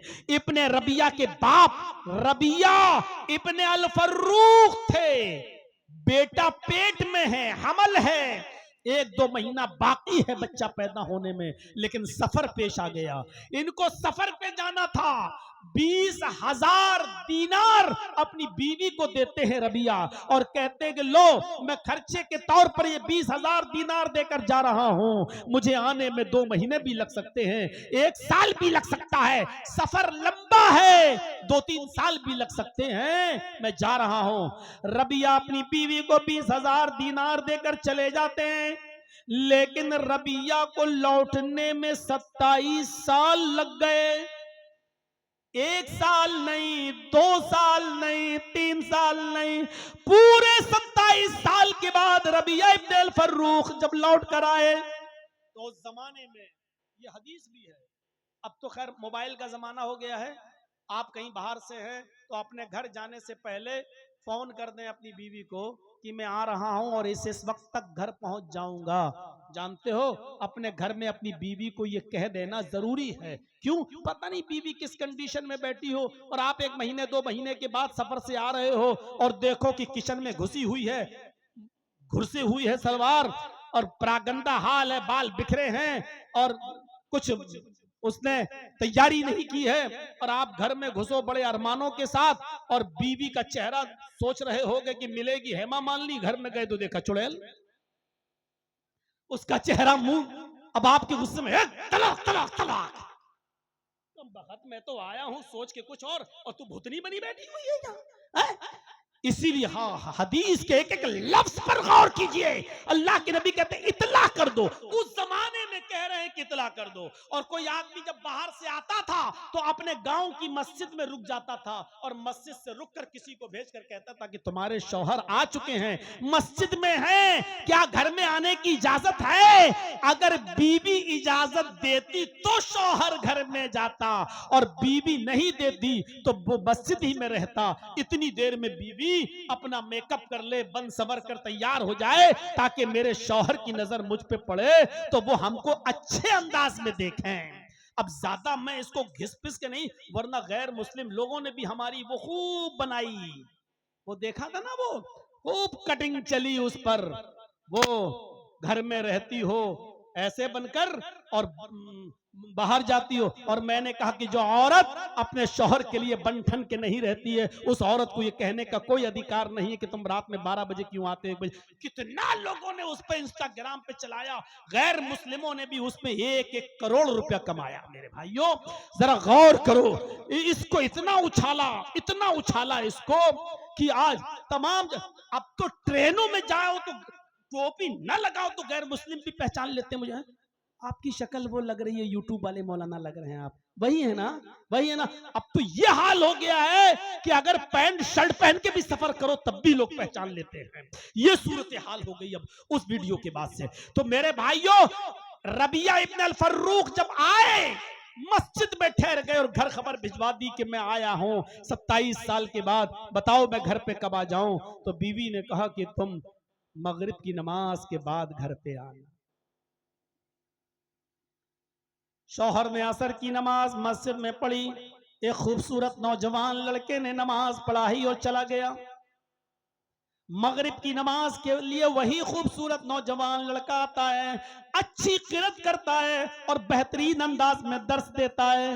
बेहतरीन अंदाज में दर्स देता है, उस दर्स में लोगों को रुला देता है, सबके आंखों में आंसू आ जाते हैं। रबिया इब्न अल फर्रुख मस्जिद के कोने में जाते हैं, अपने दोनों हाथों को उठाकर कहते हैं, अल्लाह काश तूने मुझे भी कोई बेटा दिया होता, काश तूने मुझे भी कोई औलाद से नवाजा होता, मैं भी अपनी औलाद को, अपने बेटे को ऐसा ही आलिम बनाता, ऐसा ही हाफिज बनाता, ऐसा ही कारी बनाता, आज उसकी जबान से कुरान के अल्फाज सुनकर मेरा दिल खुश होता। उस नौजवान की किरत और तकरीर से मुतासिर है। थोड़ी देर के बाद फिर खबर आती है, आपकी बीवी ने आपको घर में आने की इजाजत दी है, अब आप घर जा सकते हैं। जैसे ही रबिया इब्न अल फर्रुख घर की तरफ जाते हैं, दरवाजे को दस्तक देते हैं, बीवी छिपी हुई है। बेटे ने दरवाजा खोला, जो अब 26 साल का हो चुका है। जब उसने दरवाजा खोला तो सलाम किया रबिया इब्न अल फर्रुख ने, अस्सलामु अलैकुम। बेटे ने जवाब दिया, वालेकुम अस्सलाम। रबिया ने बेटे को देखा कि ये वही बच्चा है जो मस्जिद में असर की नमाज पढ़ा रहा था और मगरिब में खूबसूरत अंदाज में किरत कर रहा था। रबिया चौंकी और फिर सोचा कहीं किराएदार तो नहीं है, कहीं किराए के मकान में तो नहीं रहता है। बीबी जो छिपी हुई थी वो बाहर आती है, कहती है, रबिया ये तुम्हारा बेटा है इब्न रबिया, ये तुम्हारा लख्त जिगर है जिसको तुम मेरे पेट में अमानत समझकर छोड़ गए हो। ये तुम्हारी अमानत थी, तुम्हारे जाने के बाद 2 महीने के बाद ये मैंने इसकी विलादत की, पैदा हुआ, फिर मैंने इसकी अच्छी तालीम और तरबियत की। रबिया ने जब देखा कि ये मेरा बेटा है तो आसमान पे नजरें डाली, कहा अल्लाह मेरी दुआ मांगने से पहले ही तूने कबूल फरमा ली, और मैं जैसी औलाद चाहता था वो औलाद तूने मुझे अता फरमाई। फिर वो दोनों मियां और बीवी अपने रूम में जाते हैं, और जाने के बाद शौहर ने कहा, मेरी बीवी 20,000 दीनार मैं तुम्हें देकर गया था, कुछ बचाया नहीं। बीवी ने कहा, अब ये बताओ कि 20,000 दीनार तुम्हें ज्यादा महबूब है या इस बच्चे की तालीम, इस बच्चे की तरबियत जो मैंने इस बच्चे के ऊपर खर्च किया है? फरमाया, मेरी बीवी तूने 20,000 दीनार को जाये नहीं होने दिया, 20,000 दीनार को तूने बर्बाद नहीं किया, तूने उसको सही जगह पे लगाया, तूने उसको सही मकाम पर खर्च किया। अल्लाह ने मुझे स्वाले और नेक औलाद और आलिम और फाजिल और कारी की शक्ल में मुझे दे दी, ये बहुत बड़ी अमानत है। ऐ मेरी बीवी तूने मेरी अमानत का सही इस्तेमाल किया है। मेरे भाइयों, एक औरत अगर चाहे तो शौहर की गैर मौजूदगी में भी अपने बच्चे की तरबियत कर सकती है। स्कूलों में तरबियत नहीं मिलेगी, कॉलेजेस में तरबियत नहीं मिलेगी, बड़े बड़े डिग्री कॉलेजेस में तरबियत नहीं मिलेगी। क्यों? अगर कॉलेजेस और डिग्री कॉलेज और स्कूलों में और मेडिकल कॉलेजों में अगर तरबियत मिली होती तो आज बड़े बड़े पढ़े लिखे लोग पैंट की चेन खोलकर गधे और कुत्ते की तरह सड़कों के किनारे पे खड़े होकर पेशाब करते हुए नजर नहीं आते। आज इनका खड़े होकर सड़कों पर खड़े होकर पेशाब करना यह बताता है कि इन्होंने सिर्फ डिग्रियां हासिल कर ली है, तरबियत नहीं। तरबियत माँ की गोद से मिलती है। मदर्स लेप is first college for children. माँ की गोद ये बच्चे का पहला मदरसा है। अगर बच्चा माँ के पेट से तरबियत हासिल करके नहीं निकला तो जिंदगी में कहीं तरबियत हासिल नहीं कर सकता है। और ये तरबियत मिलेगी मदरसों से, ये तरबियत मिलेगी तुम्हें माँ के गोद से।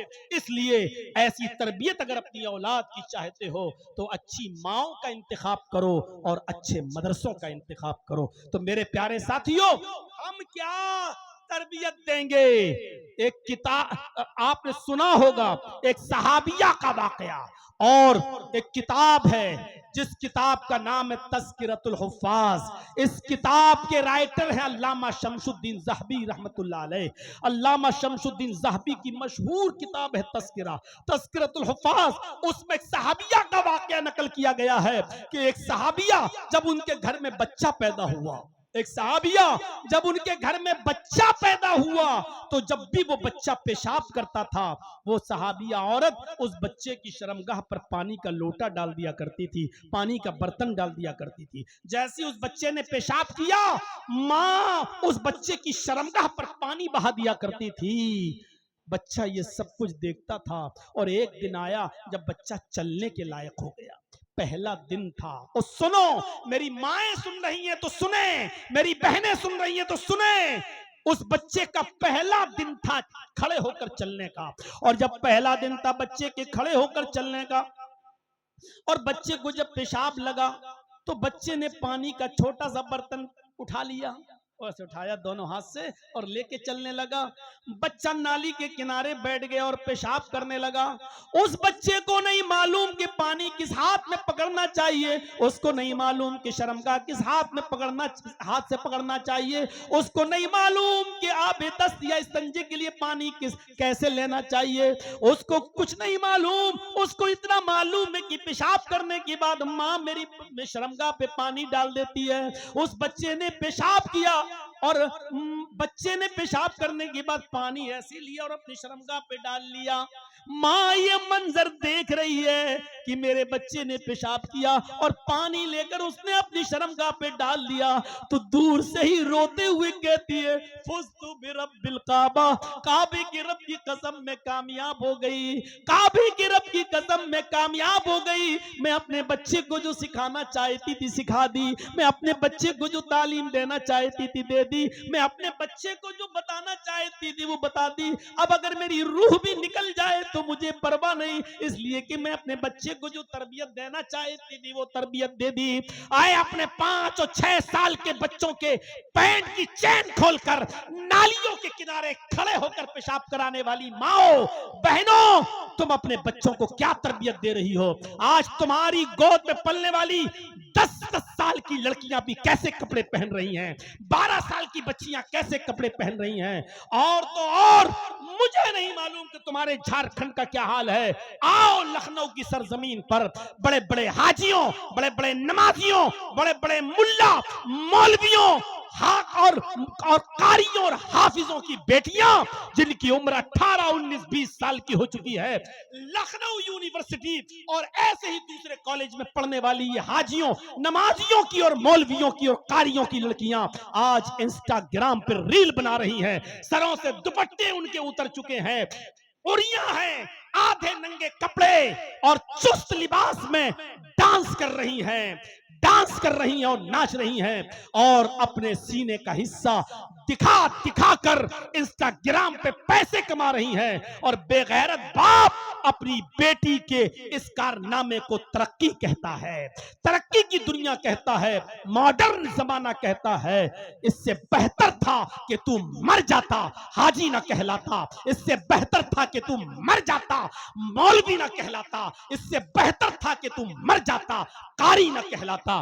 मेरे भाइयों, ये लखनऊ की सरजमीन पर ये सारे मंजर इंस्टाग्राम पर देखे जा सकते हैं, और ये सब हो रहा है। इसलिए माओ की जरूरत है कि अच्छी तरबियत दें अपनी औलाद को। दीनी जलसों के अंदर भी मेरे भाइयों, अभी जहां से हम आए और यहां तक मंजर देखिए आप, बुर्के और ओढ़कर दुकानों पर कैसी भीड़ लगी हुई है, और क्या क्या खरीदे जा रहे हैं, और एक एक दुकान पर कितनी औरतें और कितने मर्द। ये सारे मनाजिर जब दीनी जलसों में हो जाएं तो सोचिए आम हालात में क्या होता होगा और दूसरे मौकों पर क्या होता होगा। अच्छी तरबियत की जरूरत है।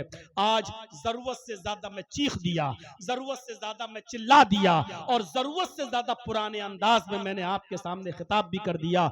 हमारे शेख मोहतरम नाजिम साहब तो फजर तक कह रहे थे, हम पीछे से कह रहे थे कि एक मुकर्रिर को और दावत दे दो, और जब 2 बजे तक जगाया तो 1 घंटा और सही। तो मेरे भाइयों, हम 3 बजे बोल देंगे तो क्या फर्क पड़ता है, लेकिन अब 2 बजे से कहिए कि आप फजर तक बोलिए, तो मेरे भाइयों अब वो ना स्टेमिना बाकी रही और न वो 20 साल वाली पुरानी जिंदगी बाकी रही कि मेरी सबसे लंबी तकरीर 4.5 घंटे की जो अमीलों की सरजमीन पर मुबारकपुर पे हुई थी, 4.5 घंटे की, अब वो चीज नहीं रही। और फिर वो हफ्ते और 10 दिन में एक प्रोग्राम होता था महीने में, अब तो डेली प्रोग्राम है। इसलिए हमें अपने आप को भी बचा कर रखना है।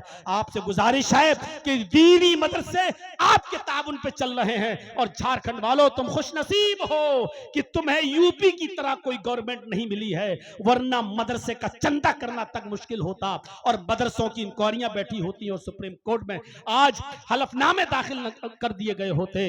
आप खुशनसीब हैं कि आपके इदारे चल रहे हैं। आप इन इदारों का खुलकर और और जमकर ताबुन करिए ताकि इन इदारों से दीनी बच्चे निकलें, दीन के सिपाही बने और इस इस्लामिक टोइयां मारने वाली इस अंधी अकीदत वाली दुनिया के लिए निशाने इबरत बने और उनके लिए अच्छा